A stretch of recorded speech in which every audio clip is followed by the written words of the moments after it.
Awesome, awesome. Welcome back from our long hiatus. We've been out of the studio for about 3 weeks now. Excited to be back in here for episode number 10 with Mr. Tom Ferrari. Welcome, welcome. Welcome, Cody. Awesome. Yeah, so why don't we kind of start, give us a little background on you, how long you've been in roofing, kind of what you did before you came to Reimagine, then we'll kind of get into the story about Reimagine and what you've done while you're here. All right, sounds good. Basically been a paint and coatings guy my whole life. So Behr Paint for 14 years, little company. We went from, was it like 6 million to 1.2 billion when I was there. So Behr, everybody knows them now. No one knew who they were. They called them Be Her. Yeah. What was that like? I mean, you join a $6 million company. I imagine it's, 10 guys in an office, give or take. And then, by the time it's 1.2, I'm sure you guys have so many policies that you can't even walk outside without signing a waiver or something, right? Now it's definitely that way at that company, but during the growth years, it's kind of reminded me a lot of Reimagine. It was, high energy, a lot of growth. We were doubling the size of the company every 14 months. Okay. So it got to be crazy. And the owner, I don't think, made his money until he sold the company because you had to keep plowing it all back in to stay in front of that growth. Definitely. But I think I was sales guy number 6 when I started. I think when we left, we had 700 and some at that particular time, calling on mostly Home Depots and other stores like that. Okay, so that was Behr, which then what did you do after that? So and why did you leave? You said, 14 years there? That's a long time. I'm sure you might have been looking at like some type of pension or something at the 20 or 30 year mark. What was the motivation to make a change? I had a piece of the action. The company got bought from being private, so we got a piece of the action there, and they paid us to stay. And it was really my first real job. I worked at another paint company for like a year, and I went to Behr because my boss from the old company went to be president of Behr, and I was kind of following him, though I didn't know him at the time, which was kind of interesting. All I knew him was by his reputation. He sounded like a cool dude. I want to work for this guy. All right. So it was fun. Okay, and so then once you guys got bought out, and that's what motivated the change? Well, it was really my first job, right? You always think grass is greener on the other side. You're like, I was calling on Home Depot. I built kind of Eagle Hardware, which became Lowe's. That was kind of my baby.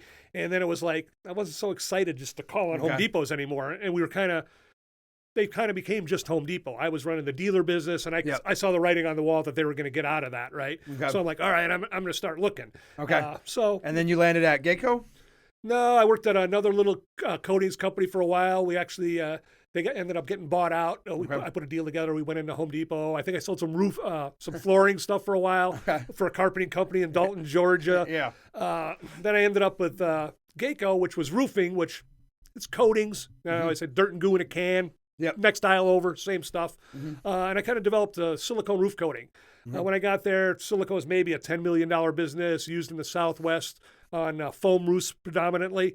And I took one look at that and I said, this is taking us to the promised land. Yeah. What made you say that? How were you able to kind of recognize that trend? So I'm looking at roof coatings, right? You had black goods, right? 1850s technology, tar, dirt and goo in a can, right? Then you had the 1960s, you got acrylic elastomeric. That was the new big thing, right? That's 50-year-old technology. And if you look at it, it tells you, don't put it on a flat roof. 95% of it is put on a flat roof where they tell you not to put it. And the sun burns it off. You got to coat it often. It doesn't take ponding water. Silicone lasts forever. Goes on that same roof. I just looked at it and go, I'm just going to take acrylic jobs and turn them into silicone jobs.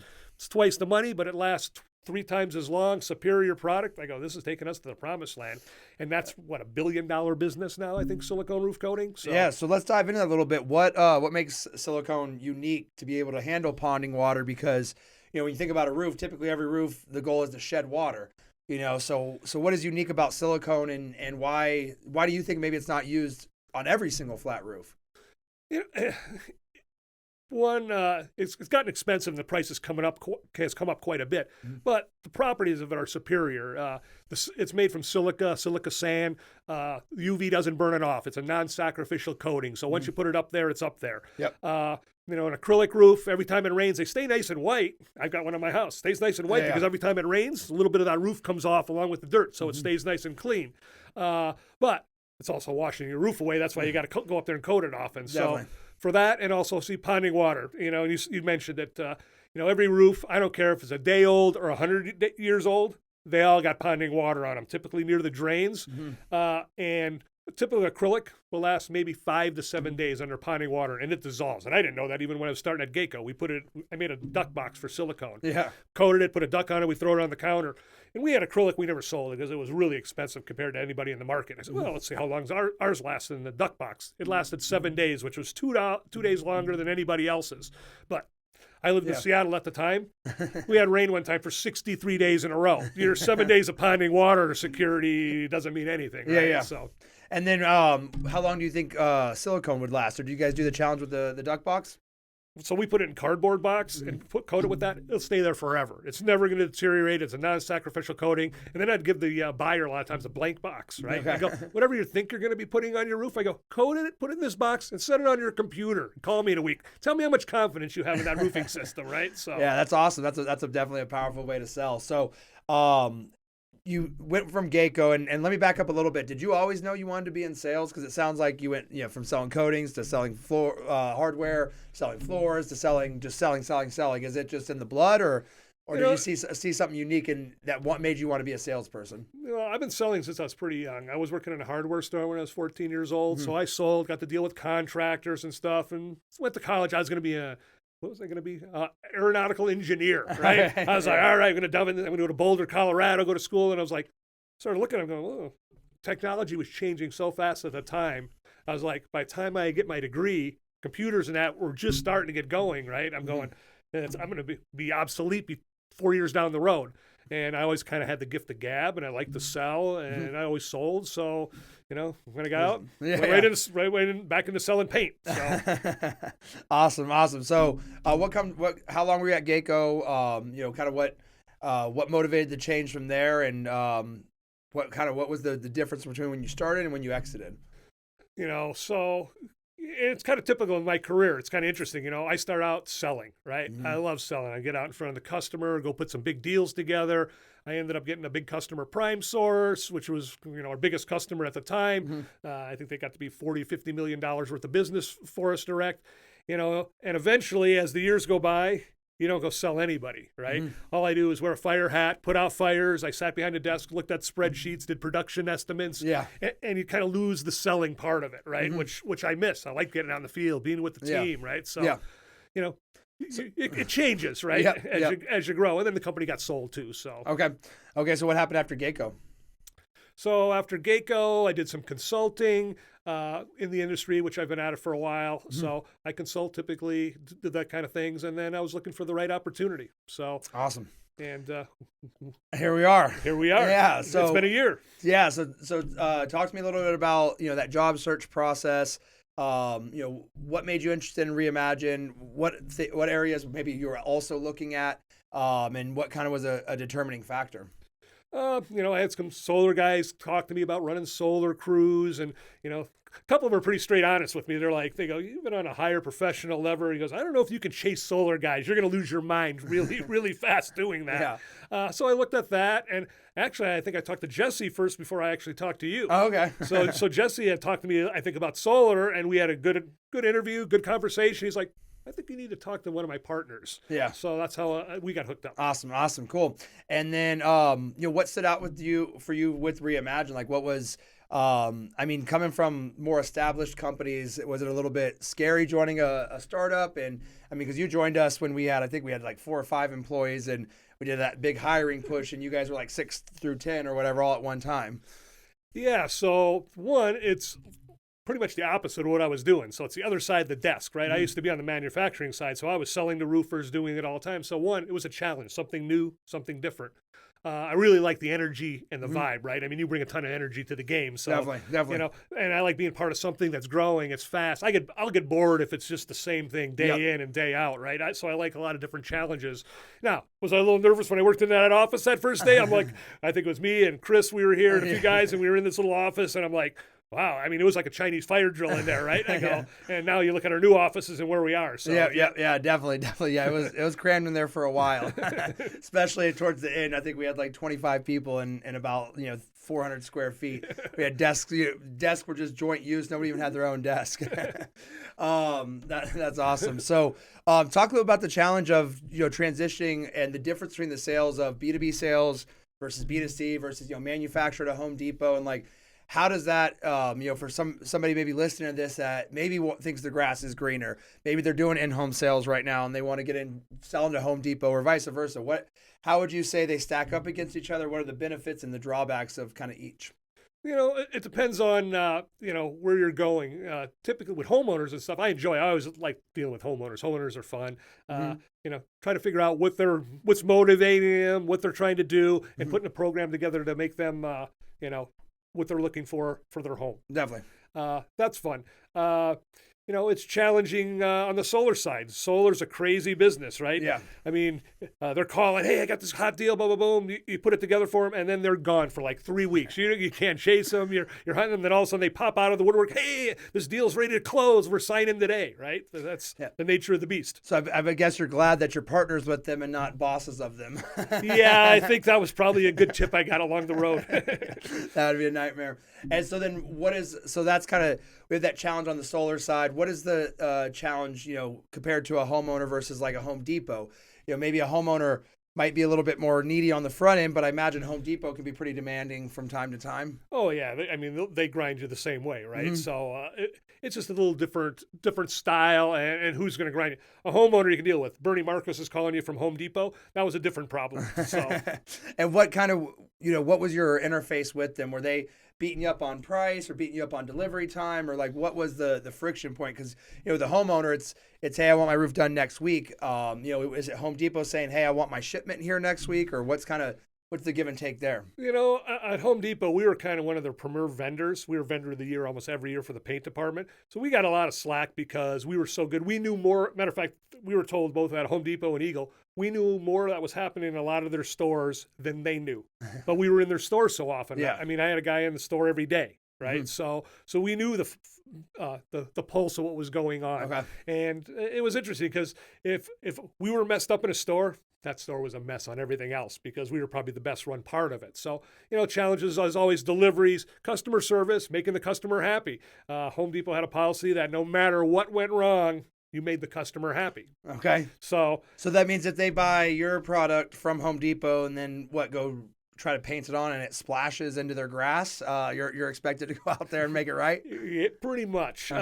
Pretty much. It was make them happy. And we had a fund to help do that, and we put a program together that would allow them to, do carte blanche for the customer and make them happy. And it was part of a defective allowance and other things. We worked it all in together. But I made it go away, actually, because I put a part of a defective allowance that we actually kind of controlled the fund and took care of the customer, made the customer happy. Like one time a guy, he wanted, free stain for his deck and some old Milwaukee beer and some fried chicken. I'm like, we're getting you Kentucky Fried Chicken and I'm upgrading you to Heineken, right? He was happy as can be, right? It was an extra $20, right? The customer was happy as can be. Okay, and what, like he had just spilled some of your coating on his deck, or what was the? Yeah, he might have applied it wrong, might have peeled, didn't last as long as he wanted to, I just have never thought when I buy something from Home Depot to ever complain to Home Depot.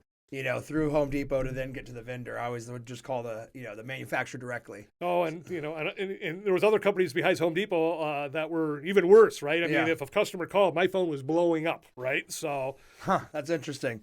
And what was it like, getting into the Home Depots? Did you just call them? Did you walk in? Was it like, what was kind of the process of working that lead? Because I guess one of the unique things about that model is where the Home Depot is. You can get the phone number off the the computer, but what was kind of that stepping process to get to the decision maker? Yeah, so for us, it was more about service and performance at the store. We were not a paint company. When I started, we were strictly an exterior stain company. Mm-hmm. So we had stains. We sold a little bit at Home Depot. We were a small little company. I think when we joined, we had a big distributor in Canada, went belly up, I think, like a week after I joined. I think we were $6 million at the time, and they were like $3 million of it. Okay. So we were kind of in trouble at the time, to be honest. And so we had Home Depot, and at the time, paint was sold at like $9 a gallon at Home Depot, Lowe's at the time. No one had a premium brand, right? They all wanted Benjamin Moore, Pratt & Lambert, when none of them would sell them. Mm-hmm. And so I came from the Enterprise Paint Company along with Tony DeMiro, who was my boss and my mentor at the time. So they were $9 a gallon, right? Mm-hmm. And so we said, we'll knock off Pratt and Lambert and Benjamin Moore. We'll make you a paint for, $20 a gallon and put it in there. So we went in at $20 a gallon, and we were supposed to get 10 to 15% of the business at the top. Mm-hmm. We ended up getting about 70 to 80% of the business because we trained their people in the store, trained the associates when the customer came in. When your wall gets dirty, do you want to repaint it or do you want to wash it? And teach them how to mix the paint, how to answer the questions. It was funny. We always laugh because we'd go in, do our training, and we'd go to lunch, and we'd come back, and there's that associate spitting out what we told them verbatim, right? And mixing the gallon, and or they come in, I want some Glidden. The guy goes, well, I don't know how to mix Glidden, but Bear taught me how to do theirs. That's all I know how to mix. Well, I'll take Bear, right? Yeah. It was, and the turnover was huge at the store, so we had to stay on it. I was down to, I think at one point I had, it would be 10 Home Depots for one person. And as we grew that business, it became 5 Home Depots for one person. So you had one store a day. You were in that store all day long. It's like, well, how could you afford to do that? Well, one store, we got to the point where every 8-foot bay at Home Depot was worth $100,000 in sales to us. Wow. So there was a fight for space at the stores, right? So we'd have resets. You'd be in that store all night long. And to be honest, the big companies would go, you can have that space because I can go home now. I don't have to maintain that space. Doesn't make any difference in my paycheck whether I have that space. My guys they had a piece of the action. They were on commission. They were on that 8-foot bay. That's worth $4,000 to me every year. I'll stay there all night long to get that space. So we would stay, do the extra work to get the extra space because we know we'd make more money off it because we were part of the action. Definitely. Yeah. And that seems, really similar to, what we do with our model which is empowering that salesperson, the solar salesperson, to talk about our roofs in a more educated manner so then they can build more value with the customer. And, talking about the paint going from $9 to $20 and still being able to capture that much of the sales, I think it really just points out that very rarely are sales about price and it's always about value. What other big lessons or was there any big books or anything that really stood out to you, all these years in sales that maybe you can give some advice on in the sales front or that has, changed, that was a game changer for you? I'm trying to think now of the name of the book. It's like The Right People on the Right Bus. I'm trying to think of the name of it. But it was basically what it taught me was as my career advanced, right? I started hiring salespeople and all these sales guys were working for me. It wasn't about me in sales anymore. It was about training the guys to make them successful, right? I was just the coach now, right? Mm-hmm. So it was not hitting the table. Yeah. Awesome. Cool. And anything else that was there anything that your mentors kind of had you guys do? Was there role playing? Was it just or just grinding, and just keeping the nose to the grindstone? I think one big part that you mentioned is making sure the guys have some of the action. I think that's key as well, making sure everybody has some skin in the game. But anything else that you can kind of throw out there that you've noticed to be a massive help? Well, to me, it's about having somebody who's a mentor, right? And when I've joined, and I think you made Mike Stanton VP of company culture, I thought that was a fantastic position for a company to have somebody. Because at Bear, it was Tony DeMiro, right? He was the mentor.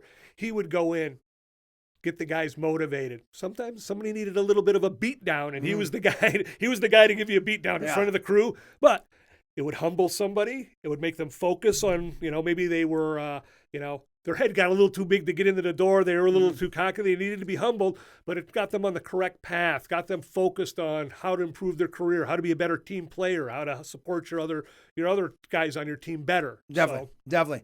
All right. Awesome. Let's transition a little bit to personal life. Talk to me a little about some of the passions. I know you're really big into cars. Love to talk about that. So give me a rundown on what's in the garage and what maybe is on the horizon to be put in the garage. I don't know if I want to put this public because the wife doesn't quite know this yet. So it's got some toys in the garage. I like anything fast with motors. I've raced motorcycles, snowmobiles, cars. Actually been on a track. I got a ride on a race team that they wanted me to. It was BMW factory team, and probably because one, I don't go off the track. I'm not a crasher on a racetrack. Yeah. 2, I could pay for the seat, right? So they knew I had the money to fund it, and I wasn't going to tear the car up and so forth. And I started looking at who's at this track, and it's Ron Fellows and these guys, professional drivers. And I'm like, I don't think so. And they go, well, what do you mean? I go, I don't want to be the guy that got in front of him in the corner. And the guys all said I would have been fine, but no. But I still do enjoy the fast toys. So I got a Jaguar F-Type in the garage. That's actually the wife's car. Okay. And I've got a Maserati Coupe GT 6-speed car that I've had for probably the longest car I've owned. Now I've I bought that in '09. Oh, wow. And it's still with me. So, Yeah. And the other day I was thinking about selling it off, and I took it for a drive and went through the gears. It's been sitting really since I've been in Arizona. It really hasn't been run a whole lot. And it was like, oh God, I miss this. I can't sell this car. I'm not going to get anything for it anyway. Yeah. But anyway, and I kind of got Cobra fever right now. Okay. So, Awesome. And are you purely a engine guy or any interest in the electric vehicles? I mean, the speed, the acceleration on them, or do you need to hear that roar as well? If you hear my Maserati, you know it's all about the roar. I've got a Larini exhaust that's probably like a $6,000 exhaust on the car. Yeah. Even the Ferrari guys will come up to me and go, "Dude, your car just sounds fantastic." They go, "We shut our radio off just to listen to your car," because even the Ferraris don't sound like that anymore. The performance of electric cars is insane, right? I mean, the traction, the off the line, but no noise. Me, I'm a big traveler. I love to get in a car and I'll drive 20 hours in a row. I drove Chicago to Phoenix the last trip back here on my own in the Maserati. Only was able to do it in the Maserati. I don't think I could have done it in any other car. Yeah. But you can only go, 100 and some miles in that car, right? We did a trip with the exotic car guys to Sedona one day, and all the electric EV Tesla guys were coming. Oh, we're going to go there, and we're not going to charge up at lunch, right? I mean, you're never going to make it, right? None of them made it more than like 40 miles outside of Sedona. And there was like 7 of them. The last guy got home at 3 in the morning because the one flatbed that could haul Teslas had to keep hauling the 7 of them back and forth to Phoenix. So I don't know if that's quite my car. For the Valley, if you never left the Valley, I think they're great vehicles. Yeah. So you mentioned you love traveling. Talk to me about some of the places, also the places you've been and some of the cool trips and places you've seen. I've been all over the world on the roofing side, which is kind of fun. I've been to... in England to introduce silicone, which was, pretty cool experience. I mean, old buildings. I mean, their acrylic over there is as much as our silicone here.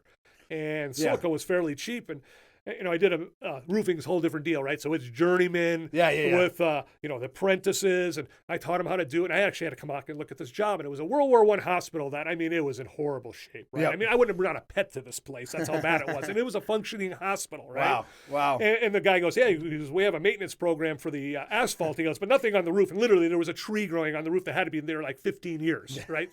growing on the roof. So I got there and they were very nervous of me walking that job, right? And I got off the roof and they were standing there like at attention. They go, what do you think? How is that job, right?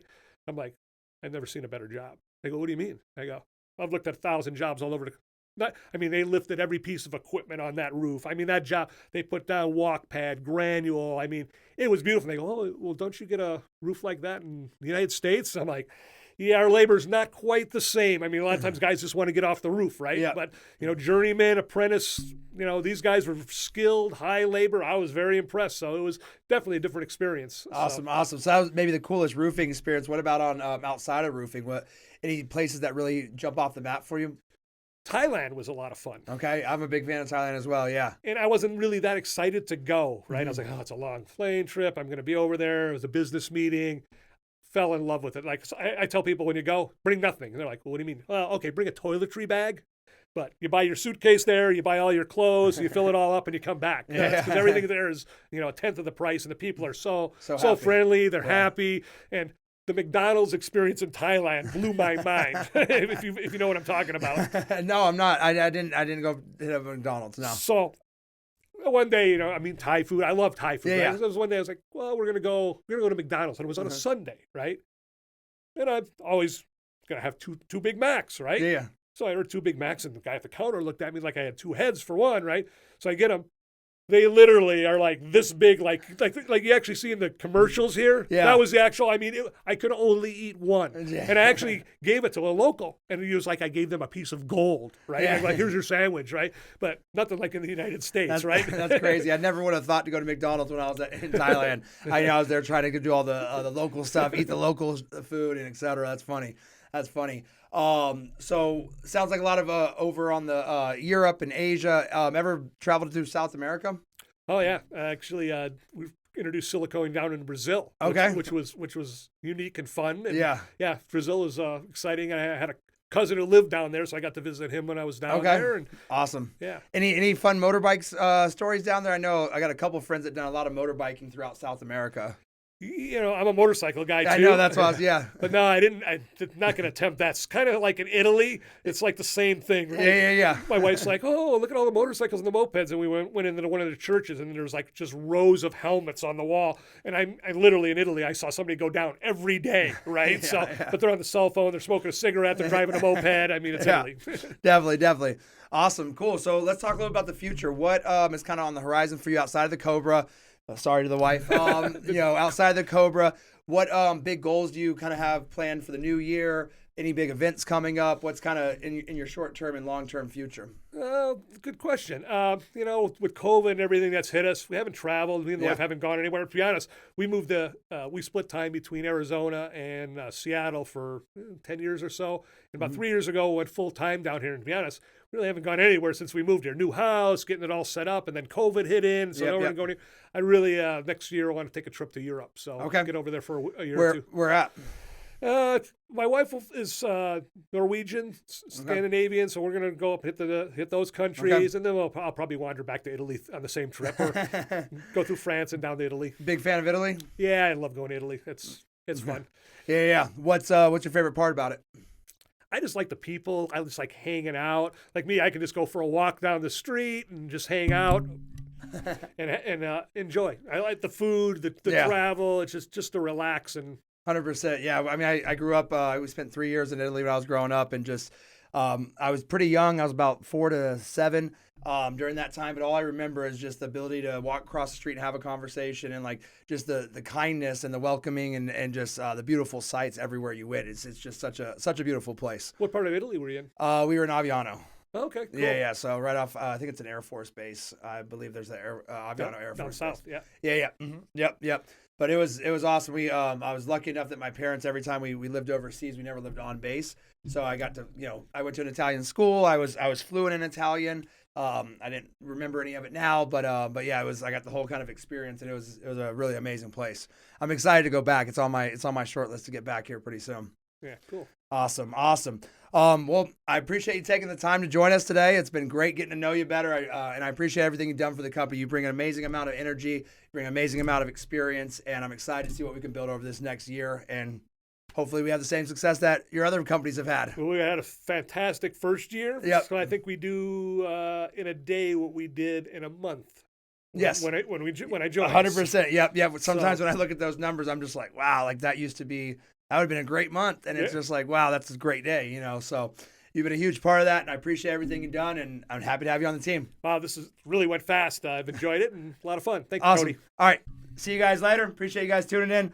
We'll have a couple more coming out next week, trying to make up for all the lost time. See you guys soon.